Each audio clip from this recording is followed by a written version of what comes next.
नमस्कार, मैं हूं कुमार सुमन। आप देख रहे हैं स्टडी जोन। संस्कृत व्याकरण की इस कक्षा में आप सभी का स्वागत है। पिछली कक्षा में हम लोगों ने देखा था वाच्य से संबंधित नियमों को। आज की कक्षा में हम लोग वाच्य से संबंधित उदाहरणों को देखेंगे, उनका अभ्यास करेंगे और परीक्षा में किस प्रकार के प्रश्न आते हैं वाच्य से, इसको देखेंगे। तो कक्षा का प्रारंभ करते हैं। पिछली कक्षा में हम लोगों ने वाच्य का नियम देख लिया था। यदि जो बच्चे इस वीडियो को पहली बार देख रहे हैं वो इस चैनल को सब्सक्राइब कर लें और पीछे वाच्य का वीडियो चैनल पर डाला गया है, उस वीडियो को देख लें ताकि आप उदाहरणों को अच्छी तरह से समझ सकें। यह जिस पुस्तक का हम सहारा ले रहे हैं वो पुस्तक अभ्यासवान भव नाम का पुस्तक है। वो आपके पाठ्यक्रम में जुड़ा हुआ है और संभव हो तो यह पुस्तक आप सभी लोग ले लें, क्योंकि परीक्षा में जिस प्रकार के प्रश्न पूछे जाते हैं उस प्रकार के सभी तरह के प्रश्नों को इस पुस्तक में अभ्यास के लिए दिया गया है। नाम ही है अभ्यासवान भव, अर्थात अभ्यास वाले हो, अभ्यास वाले बनो। ठीक है, तो इस पुस्तक को आप लोग निश्चित रूप से ले लें, तो आपके लिए सहायक होगा ये पुस्तक। ठीक है, देखते हैं क्या है इसमें, कैसे हम लोग परिवर्तन करते हैं। तो जैसे यहाँ प्रयोग आया है कि बालकः पाठम पठति, बालकः पाठम पठति, यह कर्तृवाच्य है। क वाला जो दिया गया है ना वो कर्तृवाच्य वाला है और ये जो ख वाला दिया है वो कर्मवाच्य में है। ठीक है, तो कर्तृवाच्य में कर्ता प्रधान है, तो इसलिए क्या किया, कर्ता में प्रथमा विभक्ति दे दिया। कर्ता प्रधान तो कर्ता में प्रथमा विभक्ति, कर्म में द्वितीय विभक्ति तो कर्म में द्वितीय विभक्ति लगा दिया है। और ये जो क्रिया है ये क्रिया कर्ता के अनुसार अर्थात बालक के अनुसार प्रयोग किया है। कैसे, बालक प्रथम पुरुष एक वचन में है तो बालक प्रथम, ये क्रिया भी प्रथम पुरुष एक वचन में प्रयोग किया गया है। तो बालकः पाठम पठति, इसका कर्मवाच्य में क्या प्रयोग किया, बालकेन पाठः पठ्यते। जो क्या है, ये बालक है कर्ता, उस कर्ता में यहाँ पर तृतीया विभक्ति लगा दिया तो हो गया बालकेन। यह पाठम है कर्म, यहाँ पर था कर्म में द्वितीय विभक्ति तो यहाँ कर्म में लगा दिया प्रथमा विभक्ति। और पठति जो ये जो क्रिया है ये था बालक के अनुसार, तो यहाँ पठ्यते जो क्रिया है ये हो गया किसके अनुसार, यह जो पठ्यते क्रिया है यह हो गया कर्म के अनुसार। ठीक है, पठ्यते क्रिया हो गया कर्म के अनुसार। बतलाए थे कर्मवाच्य में क्रिया थोड़ी सी अलग ढंग से चलती है। पठ्यते पठ्यते पठ्यन्ते पठ्यसे पठ्यथे पठ्यद्वे पठ्ये पठ्यावहे पठ्यामहे, इस प्रकार से रूप चलती है। ठीक है, दूसरा उदाहरण देखते हैं। छात्रः लेखम लिखति,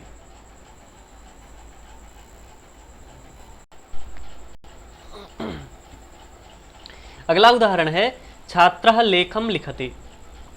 कर्ता होने के कारण, छात्र कर्तृवाच्य में होने के कारण छात्र में प्रथमा विभक्ति, कर्म में द्वितीय विभक्ति और क्रिया कर्ता के अनुसार।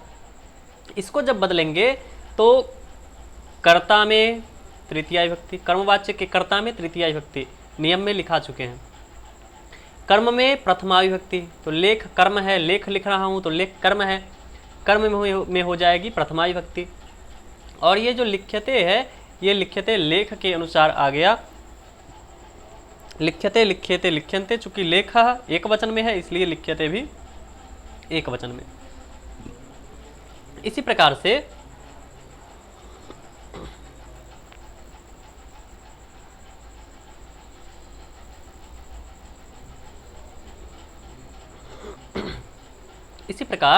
यहाँ जो कृषकः कार्यम करोति, कृषकः कार्यम करोति यह वाक्य है। अब इस कृषकः कार्यम करोति वाक्य में यहाँ कृषकः में क्या है, कर्ता होने के कारण प्रथमा विभक्ति, कार्यम में ये कर्म होने के कारण द्वितीय विभक्ति और करोति क्रिया कर्ता के अनुसार, ये कृषक के अनुसार। ठीक है, इसी प्रकार जब इसका बदलेंगे, परिवर्तन करेंगे, वाच्य परिवर्तन कर्म वाच्य में, तो कर्ता में तृतीया विभक्ति कृषकेण हो जाएगा। कृषकः कृषकौ कृषकाः, कृषकम कृषकौ कृषकाण, कृषकान, कृषकेण कृषकाभ्याम कृषकैः, तो प्रथमा तृतीया एक वचन में कृषकेण कार्यम क्रियते।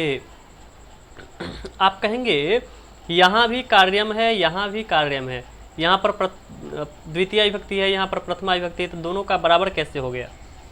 तो ध्यान रहे कार्यम शब्द जो है वो नपुंसक लिंग है, फलम के अनुसार रूप चलता है। जैसे फलम फले फलानी प्रथमा में, फलम फले फलानी द्वितीया में, उसी प्रकार कार्यम कार्ये कार्यानि प्रथमा में, कार्यम कार्ये कार्यानि द्वितीया में। तो प्रथमा और द्वितीय दोनों में समान रूप है। ध्यान रहे यहाँ पर प्रथमा द्वितीय विभक्ति का प्रयोग है और यहाँ पर प्रथमा विभक्ति का प्रयोग है। इसी प्रकार शिक्षकः पाठयति, शिक्षकः पाठयति, इसका जब परिवर्तन करेंगे तो कर्ता में तृतीया विभक्ति लग जाएगा, शिक्षकेण और पाठ्यते रूप चल जाएगा। ठीक है। श्रमिकः पाषाणं त्रोटयति, श्रमिकः पाषाणं त्रोटयति, यहाँ श्रमिकः अर्थात श्रमिकः अर्थात मजदूर, पाषाण अर्थात पत्थर, त्रोटयति अर्थात तोड़ता है। तो ये जो मजदूर है वह पाषाण अर्थात पत्थर तोड़ता है, मजदूर पत्थर तोड़ता है। इसका जब वाच्य परिवर्तन करेंगे तो मजदूर के द्वारा पत्थर तोड़े जाते हैं। तो श्रमिकेण पाषाणः त्रोट्यते, श्रमिकेण पाषाणः त्रोट्यते, श्रमिक कर्ता है, कर्ता में प्रथमा विभक्ति का प्रयोग कर देंगे। ठीक है। और त्रोट्यते क्रिया पाषाण के अनुसार लगा देंगे। ठीक ना। इसी प्रकार यहाँ पर ये जो बालिका है, बालिका नृत्यति, बालिका किम करोति, बालिका नृत्यति, बालिका नृत्यति, तो यहाँ जब प्रयोग करेंगे इसका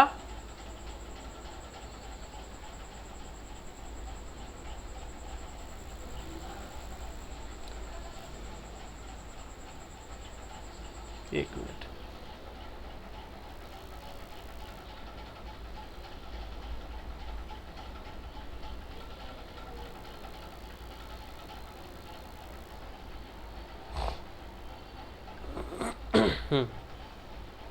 बालिका नृत्यति, यहाँ पर बालिका कर्ता है, कर्ता में प्रथमा विभक्ति, नृत्यति क्रिया है, बालिका नृत्यति, बालिकया नृत्यते, बालिकया नृत्यते, बालिका में तृतीया विभक्ति, कर्ता में तृतीया विभक्ति लग जाती है कर्मवाच्य में, तो बालिकया और नृत्यते। बालकः धावति, बालकः धावति, ये है भाववाच्य में बनेंगे, अकर्मक क्रिया से है।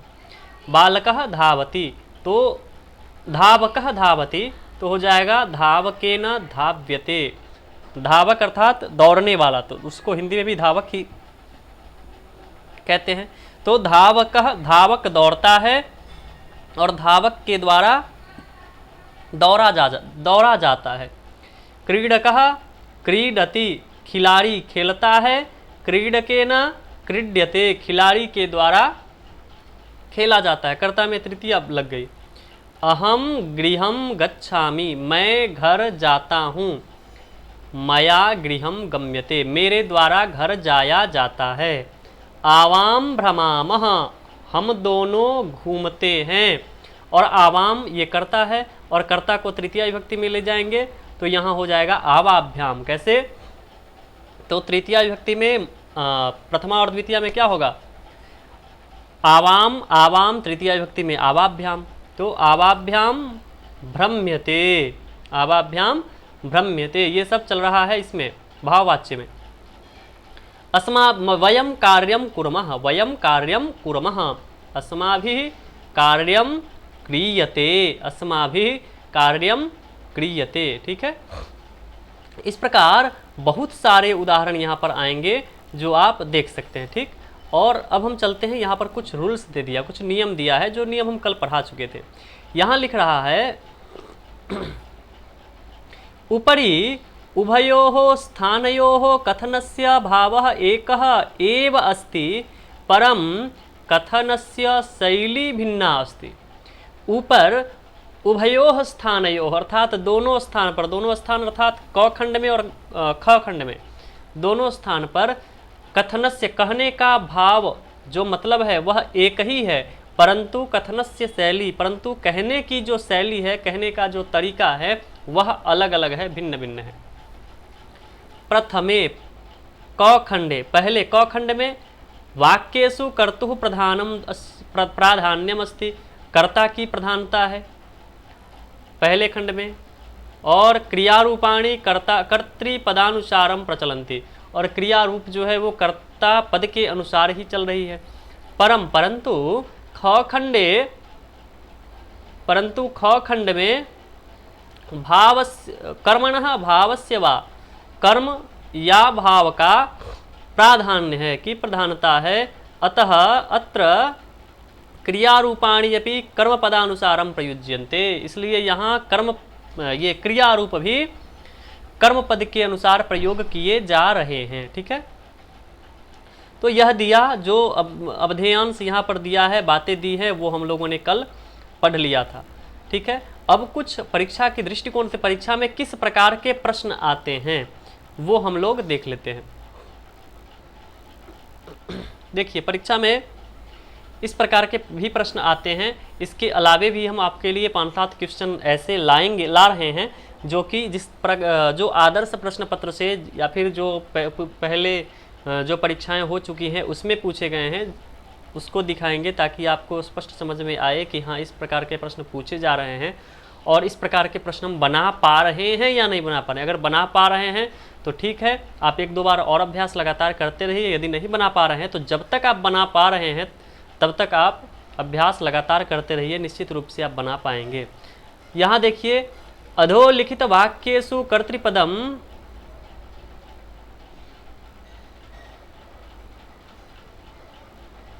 अधोलिखित वाक्येषु कर्तृपदम परिवर्त्य वाक्यानि लिखता, नीचे लिखे गए वाक्य को कर्तृपदम परिवर्त्य, कर्तृपद को परिवर्तित करके वाक्य लिखना है। देखिए, बालकः पायसम खादति, बालकः पायसम खादति, इसको परिवर्तित करना है, कर्ता को परिवर्तित करना है, तो कर्ता में तृतीया विभक्ति लगाते जाना है। तो बालकेन, अहम तो मया, ठीक है। त्वम किम शृणोषि, तो त्वया किम श्रूयते, त्वम किम शृणोति, तो त्वया किम श्रूयते, ठीक ना। त्वम किम शृणोषि यहाँ है त्वम किम शृणोषि, तो यहाँ क्या हो जाएगा, कर्ता में चेंजिंग करना है हमको।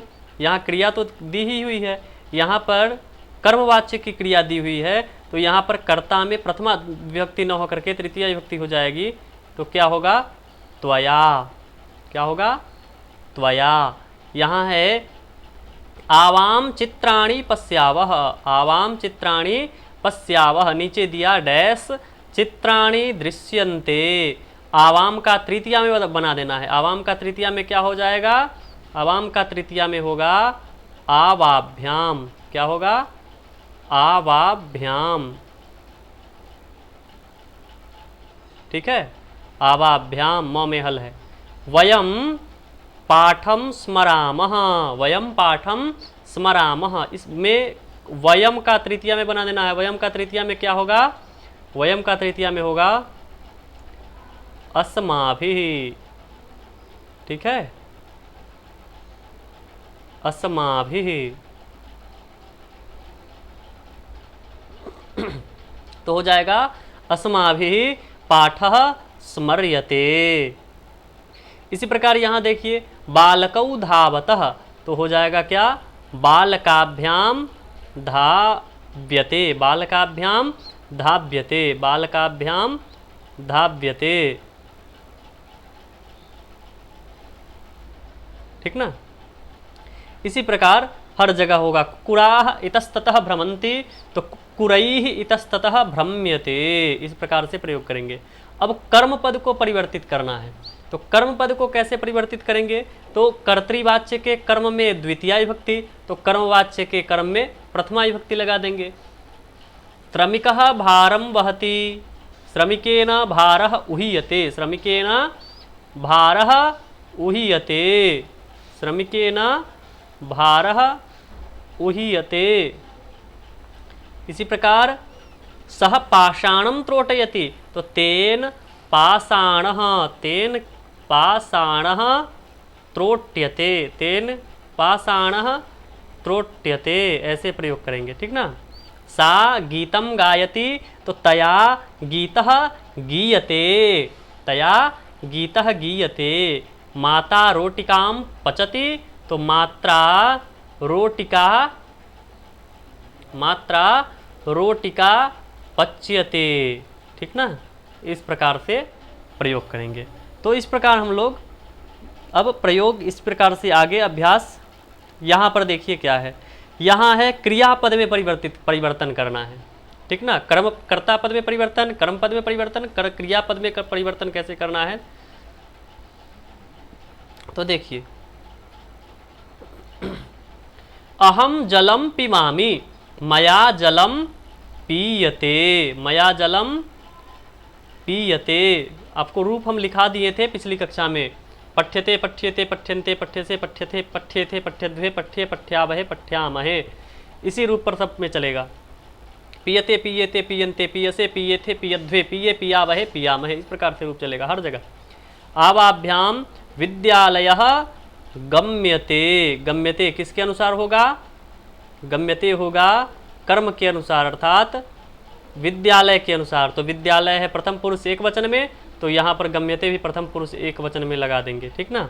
इसी प्रकार से हर जगह करेंगे। यहाँ पर देखिए शिष्यः गुरुः सेव्यते, शिष्यः गुरुः सेव्यते, तो शिष्येण गुरुः, शिष्यः गुरुं सेवते, तो शिष्येण गुरुः सेव्यते, शिष्येण गुरुः सेव्यते।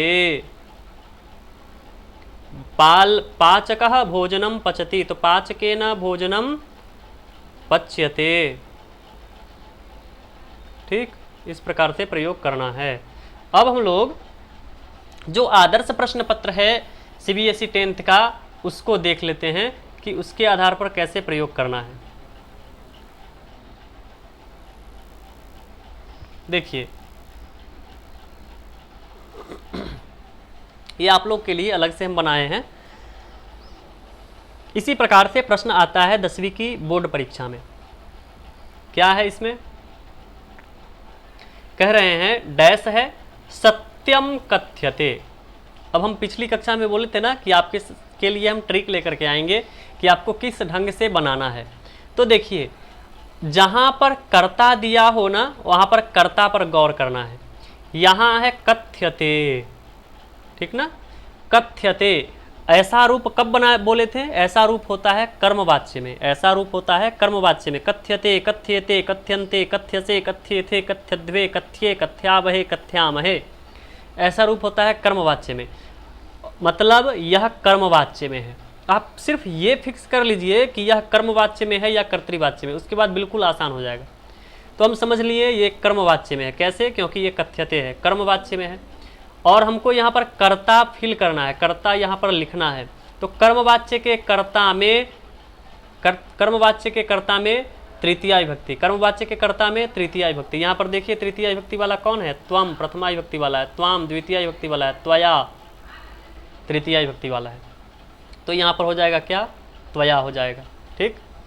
काकः पीकस्य डैश पालयति, कौवा कोयल के बच्चे को पालता है, यह भाव है। यहाँ पर क्या लिखाएगा, ठीक ना।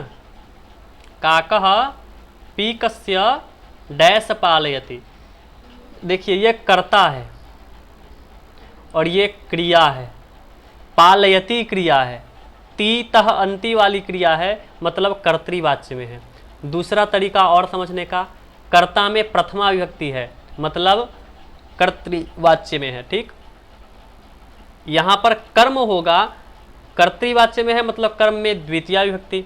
तो यहाँ पर द्वितीया विभक्ति वाला देखिए, संतति ही प्रथमा विभक्ति है, संततिम द्वितीया विभक्ति है, मतलब ये संततिम हो जाएगा यहाँ पर, ठीक है।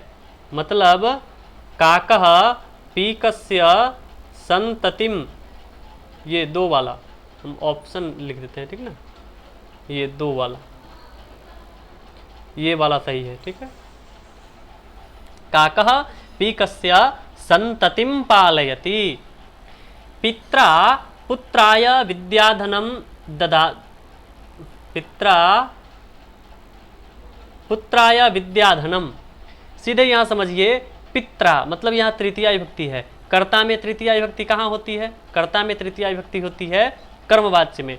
अब यहाँ पर कर्मवाच्य में क्रिया हमको ढूंढना है, तो कर्मवाच्य में क्रिया कैसे होगी? दीयते दीयते दीयन्ते वाला होगी। ददाती मतलब देता है, दीयते मतलब दिया जाता है। पिता के द्वारा पुत्र को विद्या रूपी धन दिया जाता है, दीयते। यहाँ क्या हो जाएगा? दीयते। ठीक है, मतलब ये वाला ऑप्शन सही हो जाएगा। ठीक,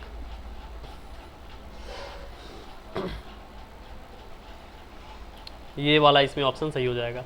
सह पुस्तकम डैश, सह पुस्तकम डैश, वह पुस्तक डैश आगे दे दिया। ठीक, सह में क्या है? सह कर्ता है, कर्ता में प्रथमा विभक्ति का प्रयोग है। कर्ता में प्रथमा विभक्ति का प्रयोग है, इसका मतलब ये वाक्य कर्तृवाच्य का है, और कर्तृवाच्य का वाक्य है मतलब क्रिया में तीतः अंति वाला प्रयोग होगा। मतलब यहाँ देखिए पठति या पठ्यते या पठन्ति, पठन्ति नहीं होगा, पठन्ति भी तीतः अंति वाला है, लेकिन पठन्ति नहीं होगा। क्यों नहीं होगा? क्योंकि यहाँ पर सह एक वचन में है, पठन्ति बहुवचन में है। ठीक, तो ये सभी ध्यान में रखना है। ये सारी बातें आगे पीछे पढ़ाई जा चुकी है। पठति का प्रयोग होगा यहाँ पर, पठन्ति का प्रयोग नहीं होगा। क्यों नहीं होगा? यह भी तो तीतः अंति का है, कर्तृवाच्य का ही क्रिया है, तो इसका प्रयोग यहाँ पर इसलिए नहीं होगा क्योंकि यह प्रथम पुरुष का भी है, लेकिन बहुवचन का है, एक वचन का नहीं है। यहाँ पर कर्ता एक वचन में है, कर्ता जिस पुरुष जिस वचन में, उसी पुरुष उसी वचन में क्रिया होगी। तो यहाँ क्या हो जाएगा सही उत्तर? सही उत्तर हो जाएगा पठति, सह पुस्तकम पठति। मया डैश पठ्यते, मया डैश पठ्यते।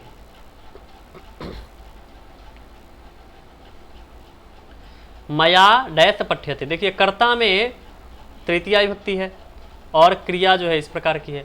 कर्ता में तृतीया विभक्ति है, इसका मतलब क्या हुआ? इसका मतलब यह हुआ कि ये कर्मवाच्य का है, तो कर्मवाच्य के कर्म में प्रथमा विभक्ति। तो मया पाठः पठ्यते, पाठः में ही प्रथमा विभक्ति है ना, पाठम में द्वितीय विभक्ति है, पाठेन में तृतीया विभक्ति है, एक बस पाठ ही है जिसमें प्रथमा विभक्ति है, और हमको यहाँ पर प्रथमा विभक्ति ही चाहिए, तो यहाँ पर ले आएंगे यहीं पर। सह डैश पश्यति, सह डैश पश्यति, सह कर्ता है मतलब प्रथमा विभक्ति है, प्रथमा विभक्ति है मतलब कर्तृवाच्य का है।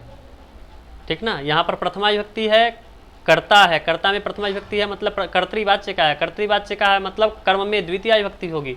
तो यहाँ देखिए द्वितीय विभक्ति वाला कौन है? मम षष्ठी विभक्ति में है, अहम प्रथमा विभक्ति में है, माम द्वितीय विभक्ति में है, मतलब इसका सही उत्तर यही हो जाएगा, माम। आसान है समझना। इस प्रकार के भी प्रश्न आते हैं। सीता और गीता में बातचीत है। सीता कहती है त्वम किम पठसी गीते, अरे गीता तुम क्या पढ़ती हो?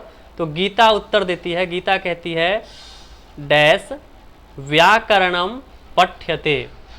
अब ये जो बोली गीता, उस क्रिया का प्रयोग की पठ्यते, पठ्यते क्रिया का प्रयोग की, इसका मतलब पढ़ा जा रहा है, पढ़ा जा रहा है मतलब ये कर्मवाच्य का प्रयोग कर रही है।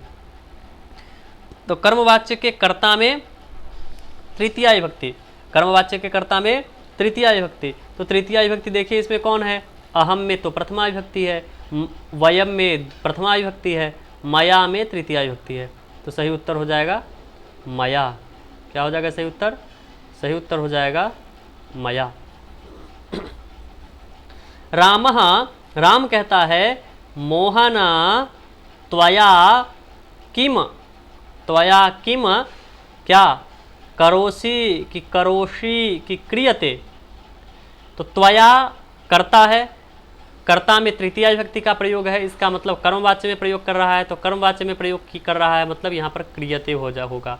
राम कहता है मोहन त्वया किम क्रियते, तुम्हारे द्वारा क्या किया जा रहा है। कर्मवाच्य में है, कर्मवाच्य के कर्ता में तृतीया विभक्ति, कर्म कर्ता ये क्रिया कर्म के अनुसार क्रियते का प्रयोग कर दिए।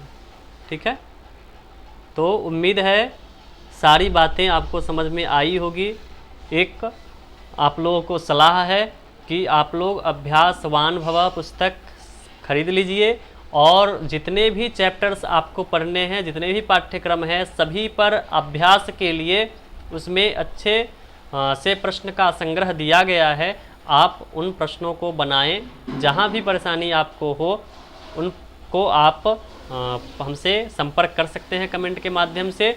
और आप इसमें भी सारे प्रश्नों को हम सॉल्व नहीं किए हैं ताकि वीडियो बड़ा ना हो जाए, इसलिए इस डर से कि वीडियो ज़्यादा बड़ा हो जाएगा तो उबाऊ हो जाएगा। हम इतने उदाहरण आपको समझा दिए हैं कि आप इस तथ्य को, इस टॉपिक को अच्छे से समझ सकते हैं। इसी आधार पर आप सभी उदाहरणों को बना लें। ठीक है, वीडियो में लास्ट तक बने रहने के लिए धन्यवाद। फिर मिलते हैं अगले वीडियो में।